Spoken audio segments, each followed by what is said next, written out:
నన్ను వదిలేసేయండి అది ఇది అని చెప్పింది. దీనికి కారణం ఏందంటే, ఆ అమ్మాయికి ఫేవర్‌గా ఉంటున్న SI, detective SI Narsing police station నుంచి సస్పెండ్ కాదు గానీ ట్రాన్స్‌ఫర్ అయిపోయాడు. అతనికి బాగా మందలించారని కూడా అధికారులు చెప్తున్నారు. ఎందుకంటే, అతను ఈ అమ్మాయి మాట్లాడుకున్న గోముగా చాలా ఇదిగా మాట్లాడుకుంటున్న, ఇంటిమేట్‌గా మాట్లాడుతున్న వీడియో వైరల్ అయిపోయింది. దాంతో అతన్ని చేసేశారు. దాని తర్వాత ఆ స్టేషన్‌లో ఈ అమ్మాయి అంటేనే భయపడే పరిస్థితి వచ్చేసింది. దాంతో ఈ అమ్మాయి ఇంకా మన బండారాలంతా బయటకొచ్చేసాయి. ఇంక మనం సైలెంట్‌గా ఉంటే బెటర్ అని సైలెంట్ అయిపోయిందని చెప్తున్నారు. దాని తర్వాత మొన్న మళ్ళీ ఇల్లు అక్కడ విల్లా ఖాళీ చేయడం కోసం ఈ అమ్మాయి అక్కడ అదేంటి కోకాపేటలో ఒక విల్లా ఉంది. ఆ విల్లాలో ఈ అమ్మాయి ఉంటుంది. సో, అక్కడ కోకాపేట ఆ విల్లాకి సంబంధించిన అడ్మినిస్ట్రేషన్ వాళ్ళు రాజ్ తరుణ్ కంప్లెయింట్ ఇచ్చాడని చెప్తున్నారు. ఎందుకంటే ఆ విల్లాలో ఈ అమ్మాయి మెయింటెనెన్స్ కట్టట్లేదు. అట్లాగే ఎవరోనో తీసుకొనొచ్చి డ్రగ్స్ కావచ్చు, అమ్మాయిల వ్యవహారాలు కావచ్చు ఇలాగ చేస్తుంది. స్విమ్మింగ్ పూల్‌లో గోల చేస్తుంది. ఇవన్నీ డిస్టర్బింగ్‌గా ఉంది కమ్యూనిటీకి అక్కడ.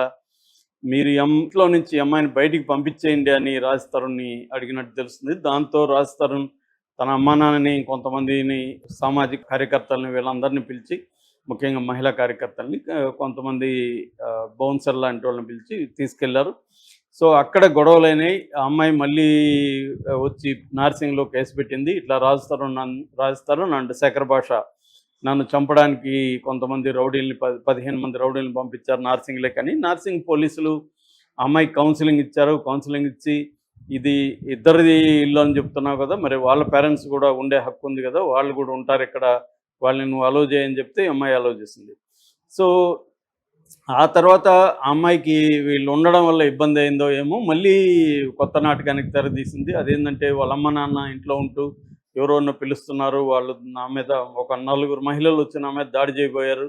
నా ప్రాణాలకి ప్రమాదం ఉంది. మీరు రక్షణ ఇవ్వండి అని మళ్ళీ పోలీస్ స్టేషన్‌కెళ్ళింది. వాళ్ళు పట్టించుకోలేదు. నేను ఇన్ని సార్లు కంప్లెయింట్ ఇచ్చినా ఎవరిని అరెస్ట్ చేయట్లేదు. నేను ఇక్కడే చచ్చిపోతానని వాళ్ళని బెదిరించింది. వాళ్ళు అది కూడా ఏం పట్టించుకోవట్లేదు. కౌన్సిలింగ్ చేస్తున్నారు అంతే.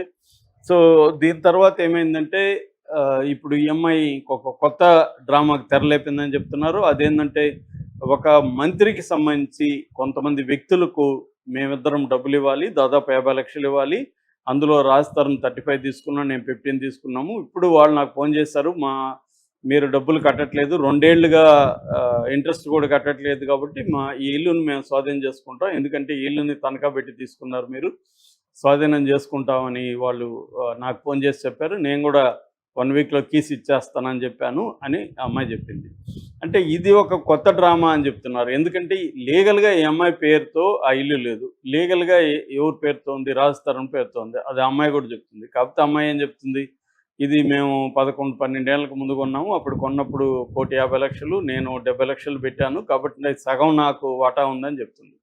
మరి సగం వాటా ఉంటే ఇలాంటి అమ్మాయి అంత ఊరికే వదిలేస్తుందా? రాజ్ తరుణ్ పేరుతో ఉంటే ఒప్పుకుంటుందా ఆ అమ్మాయి అనేది పెద్ద ప్రశ్న.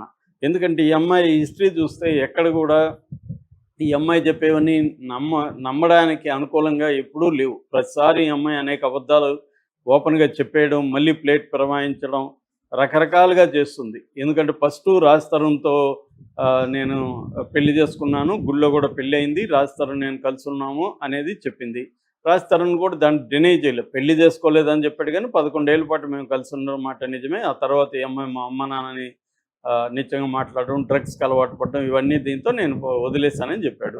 సో, ఈ అమ్మాయి పెళ్లి కాలేదు కాబట్టి లీగల్‌గా విడాకులు తీసుకోలేదు. బ్రేకప్ అయితే అయిపోయింది. బ్రేకప్ అయిపోయినప్పుడు ఈ అమ్మాయి వెళ్ళిపోవాలి. కానీ ఈ అమ్మాయి అదే ఇంట్లో ఉంటూ రాజ్ తరుణ్‌ని ఇబ్బంది పెట్టడానికి ట్రై చేస్తూ ఈ అమ్మాయి ఒకసారిగా బ్రేకప్ అయిపోయినాక రాజ్ తరుణ్ ఎవరితో ఉంటే ఈ అమ్మాయికి ప్రాబ్లమ్ ఏంటి? That is number 1. నెంబర్ 2 ఏంటి? ఈ అమ్మాయి మస్తాన్ సాయి అనే వ్యక్తి కూడా నన్ను పెళ్లి చేసుకోవడానికి ట్రై చేశాడు. నాతో 10 రోజులు గడిపాడు. ఫిజికల్‌గా కూడా మేమిద్దరం కలిసాము అని గుంటూరులో కేసు పెట్టింది. మస్తాన్ సాయి మీదనే మొత్తం 3 కేసులు పెట్టింది. ఆ తర్వాత సిఆర్‌పిసి 164 ప్రకారం స్టేట్మెంట్ కూడా ఇచ్చింది కోర్టులో. ఆ స్టేట్మెంట్‌ని కూడా శేఖర్ భాష బయట పెట్టాడు. అందులో కూడా క్లియర్‌గా ఏముంది? నాకు పెళ్లి కాలేదు ఇప్పటివరకు నాకు పెళ్లి కాలేదు. నేను మస్తాన్ సాయి మోసం చేశాడు కాబట్టి మస్తాన్ సాయితో నాకు పెళ్లి చేస్తున్నా అని చెప్పి ఆమె ఇచ్చి మోసం చేశాడు అన్నాడు. అంటే ఈ అమ్మాయి మరి ఒక పక్క రాజ్ తరుణ్ పెళ్లి చేసుకున్నాడు మోసం చేశాడు అంటుంది. మళ్ళీ మస్తాన్ సాయి పెళ్లి చేసుకున్నాడు మోసం చేశాడు అంటుంది. ఇంకో పక్క డ్రగ్ కేసులో 45 రోజులు జైలు కేసులు వచ్చిందని చెప్తున్నారు. సో, ఇలాగా ఈ అమ్మాయి ఏంటంటే రోజుకొక ప్లేట్ ఫిరాయించడం, రోజుకు ఒక మాట మాట్లాడడం అనేది క్లియర్గా కనిపిస్తుంది. ఇప్పుడేముంటుంది, ఆ 164 స్టేట్మెంట్ బయటకు ఎలా వచ్చింది, నేను నీ మీద కేసు పెడతాను, బయటకు వచ్చిందా లేదా అనేది పక్కన పెడితే అందులో వాస్తవమా ఇదనేది. ఇంకోటి ఏంటంటే, మొన్ననే మస్తాన్ సాయి దగ్గరికి జైలుకెళ్ళి బ్లాక్మెయిల్ చేసి జైల్లో ఒక ఒప్పందం చేసుకున్నారు, ఈమెకు 3 కోట్లు ఇచ్చేట్టుగా, కేసు విత్డ్రా చేసుకునేట్టుగా అని ఒక వార్త వస్తుంది. అంటే అమ్మాయికి బేసిక్గా డ్రగ్స్ అలవాటు ఉన్నాయనేది బయటకు వచ్చింది. రెండోది మల్టిపుల్ అఫైర్స్ ఉన్నాయి.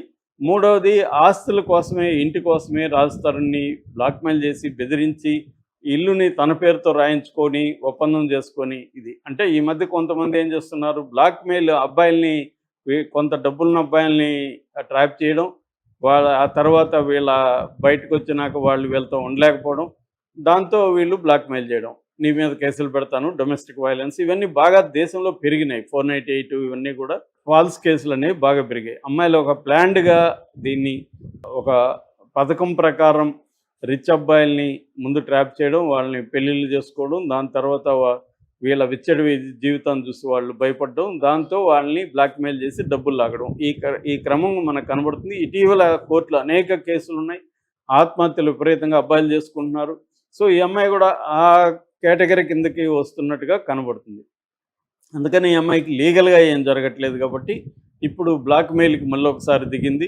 పోలీసులను కూడా బ్లాక్మెయిల్ చేసే పరిస్థితి ఏర్పడుతుంది. అంటే ఈ అమ్మాయి పోలీసులన్నా బ్లాక్మెయిల్ చేస్తుంది, లేదా పోలీసులను వల్ల వేసుకోవడానికి కూడా అమ్మాయి ఓపెన్గానే చెప్తుంది. అమ్మాయి ఆడియోలో అవన్నీ శేఖర్ భాష అనేకం బయట పెట్టడం, అందులో నేను సీఎంఓ వాళ్ళతో పడుకొనైనా నిన్ను అరెస్ట్ చేయిస్తాను, ఇలాంటి లాంగ్వేజ్ మాట్లాడుతుంది అమ్మాయి. అంటే అమ్మాయికి ఏంటంటే, అమ్మాయికి ఏ రకమైన మోరల్స్ లేవు. మోరల్స్ ఉండాలని నేను అనట్లేదు, ఉండాల్సిన అవసరం లేదు. కానీ లీగల్గా ఆ అమ్మాయి ఖచ్చితంగా లీగల్గా బయట అయితే ఉండాలి. మోరల్స్ ఉన్నాయా లేదా అనేది డిసైడ్ చేయడానికి మనం ఎవరు కాదు. కానీ ఈ ఓవరాల్ ఇష్యూలు అయితే ఆ అమ్మాయి క్లియర్గా డబ్బుల కోసం రకరకాల అబ్బాయిల్ని బ్లాక్మెయిల్ చేయడం అనేది యాంగిల్ అయితే కనిపిస్తుంది. సో ఒక పక్క రాజ్ తరుణ్ సైలెంట్గా ఉంటూ వెనక నుంచి రాజ్ తరుణ్ కూడా ట్రై చేస్తున్నట్టు కనబడుతుంది. ఇప్పుడు ఈ మంత్రి ఎవరు, మంత్రికి ఏం హక్కు ఉంది? ఇప్పుడు మంత్రి బంధువులో లేకపోతే ఫ్రెండ్స్ అప్పించి ఉండొచ్చు. అప్పించినంత మాత్రం ఈఎంఐ కీస్ వాళ్ళకి ఇవ్వడానికి ఈఎంఐకి ఏం హక్కు ఉంది? నెంబర్ 1. నెంబర్ 2, వాళ్ళు